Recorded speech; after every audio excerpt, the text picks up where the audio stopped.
भाजपला 95 ते 105 जागा आणि ठाकरे गटाला 26 ते 31 जागा दाखवत आहेत सर्वे महाराष्ट्रात विधानसभेच्या जागा। अच्छा, कोणाचा सर्वे आहे हा? टाइम्स म्हणजे काय वरून ब्रह्मदेवाचा सर्वे आहे का हा? याच लोकांनी सर्वे दिला होता ना की मोदींना 350 जागा मिळतील। हेच ते लोक आहेत की 350 भारतीय जनता पक्ष लोकसभेला, महाराष्ट्रामध्ये 40 हे सगळे भाजप मिळून, शिवसेना, काँग्रेस आणि राष्ट्रवादी आम्ही 175 ते 180 जागा 100% जिंकतो। या सर्वेवरती विश्वास ठेवू नका। हे सर्वे जे आहेत, हे जे सर्वे येत आहेत, हे लोकांना गुमराह करण्याचा प्रकार असतो। हे त्यांचं काम सुरू झालं, याचा अर्थ महाराष्ट्रातले सत्ताधारी पराभूत होत आहेत। विधानसभा निवडणुका नोव्हेंबरमध्ये लागण्याची शक्यता आहे। विधानसभा निवडणुका नोव्हेंबरमध्ये लागण्याची शक्यता आहे, मुख्यमंत्र्यांनी काल संकेत दिले बोलता। मुख्यमंत्री कोण संकेत देणार? हे निवडणूक आयोगाने सांगायला पाहिजे। ते निवडणूक आयोगाला खोके दिले काय? निवडणूक आयोगाला खोके दिले का? खरं म्हणजे वन नेशन वन इलेक्शन हा नारा आहे मोदींचा।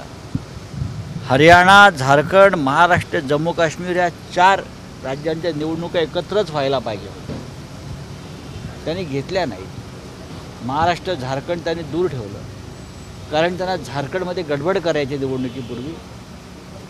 सोरेन यांना हटवायचे प्रयत्न सुरू आहेत त्यांचा पक्ष फोडून। महाराष्ट्रात त्यांना सरकारची जी तिजोरी आहे ती रिकामी करायची आहे मतांसाठी, म्हणून या 2 राज्यांच्या निवडणुका त्यांनी पुढे ढकललेल्या आहेत। त्या बघू आता काय कसं काय। काल आपण बोलले होते की नागपूर जिल्ह्यामध्ये एक म्हणजे ग्रामीणमध्ये एक आणि शहरात एक, तर नेमका शहरात कोणत्या जागेनं करता शिवसेना आपली प्रयत्न करते? आणि दक्षिण मतदारसंघातून नागपूरच्या तुमचे जिल्हाध्यक्ष प्रमोद मानमोळे इच्छुक आहे, तुम्ही नागपूर शहरात एक मागणार आहेत, नेमकी कोणती? नाही, मागण्यापेक्षा मागायला कशाला पाहिजे? आम्ही रामटेक आमचा लोकसभा मतदारसंघ काँग्रेसला दिलेला आहे, लक्षात घ्या। आणि ती काँग्रेसची जागा निवडून आणण्यामध्ये शिवसेनेचं मतदान हे मोठ्या प्रमाणात आहे। एक जागा काँग्रेसची वाढली विदर्भात, रामटेक। अमरावती आमची जागा होती खरं म्हणजे, ती आम्ही काँग्रेसला दिलेली आहे, लक्षात घ्या। अशा वेळेला विदर्भात विधानसभेत शिवसेनेचं प्रतिनिधित्व असावं ही आमची भूमिका आहे। नागपूर शहरामध्ये म्हणजे महानगरपालिका हद्दीत एक आम्ही जागा लढू नक्कीच। नागपूर दक्षिणच्या मतदारसंघात आमचं काम चालू आहे। रामटेक विधानसभा आमचा हक्काचा मतदारसंघ आहे। याशिवाय एखादा मतदारसंघ आम्ही घेऊ शकतो का, या संदर्भात चाचपणी सुरू आहे। सर, आपने कहा कि कुछ गड़बड़ी हो सकती है, इसलिए इलेक्शन एक साथ नहीं लिए जा रहे 4 स्टेट के। आपने देखा होगा कि झारखंड की जो खबरें आ रही है, अब देखिए वहाँ क्या हो रहा है, क्या होने जा रहा है। वहाँ हेमंत सोरेन जी को तकलीफ में लाने की कोशिश फिर एक बार हो रही है। उनकी सरकार एक मजबूत सरकार है, उसमें से कुछ लोग तोड़ने की कोशिश चल रही है वहाँ। आज ही मैंने खबर यहाँ ही पढ़ी है।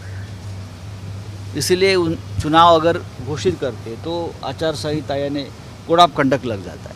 महाराष्ट्र में भी ये जो लोग बैठे हैं, ये त्रिकूट, उनको और टाइम मिलना चाहिए खेला करने के लिए, सरकारी तिजोरी खाली करने के लिए, इसलिए ये नहीं हो रहा है। आपने वन नेशन वन इलेक्शन की बात करते हो तो आप 4 स्टेट के इलेक्शन एक साथ नहीं ले सकते हो ना। हाँ सर, महंत रामगिरी महाराज यांची सुरक्षा जी आहे ती वाढवलेली आहे। महंत रामगिरी महाराज यांची सुरक्षा वाढवण्यात आली आहे। किरण रिजिजू ने कहा है कि लोकसभा विधानसभा में हंगामा करना,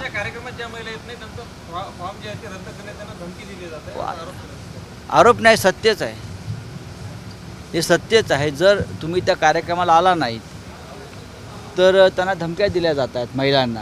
म्हणजे शेवटी महिलांना धमक्या देऊन फक्त 1,500 रुपये नाही तर धमक्या दिल्या जात आहेत, म्हणजे ही बोनस आहे 1,500 प्लस धमकी। सर, मोदी सरकारने राजेंद्र शिंगणे जे आहे अजितदादा गटाचे आमदार ते शरद पवार यांच्या राजेंद्र शिंगणे काल शरद पवारांसोबत होते, ते म्हटले की मी दबाव होता म्हणून गेलो, मला पवारांचं नेतृत्व मान्य आहे। हे शरद पवारांना सोडून गेलेल्या आमदारांच्या बाबतीत जसं आहे तसंच आम्हाला सोडून गेलेल्या आमदारांच्या बाबतीत पण तेच आहे। ED, CBI, income tax, police यांनी दाखल केलेले खटले त्या यंत्रणेवरती असलेला अमित शाह फडणवीसांचा दबाव, त्याच्यातून आमदार फुटले आहेत. स्वतः एकनाथ शिंदे यांच्यावर खटले टाकण्याची आणि त्यांना अटक करण्याची धमकी होती. त्यांच्या पेल अटक केली होती. आणि या सगळ्यातून हे सरकार बनलेलं आहे. त्याच्यामुळे जोर जबरदस्ती, धमक्या, खोके याचा हा संगम आहे. मोदी सरकार ने एक इश्तेहार निकाला है, उसमें joint director, secretary, joint secretary के 45 पद ये लेटरल एंट्री से भरने जाने वाले, नागपुर से भरने वाले हैं सब. सर अंजली किरण रिजिजू दमानी ने कहा है कि लोकसभा नागपुर से भरने वाले हैं सब. सर अंजली दमानी यांनी गंभीर आरोप केले अजितदादांवर आणि देश विदेशातील प्रत्येक घडामोडींचे लाईव्ह अपडेट मिळवण्यासाठी आता साम टीव्हीच्या सर्व सोशल मीडिया प्लॅटफॉर्मला लाईक, फॉलो आणि सबस्क्राईब करा. तसंच सर्व नोटिफिकेशनसाठी बेल आयकॉन प्रेस करायला विसरू नका.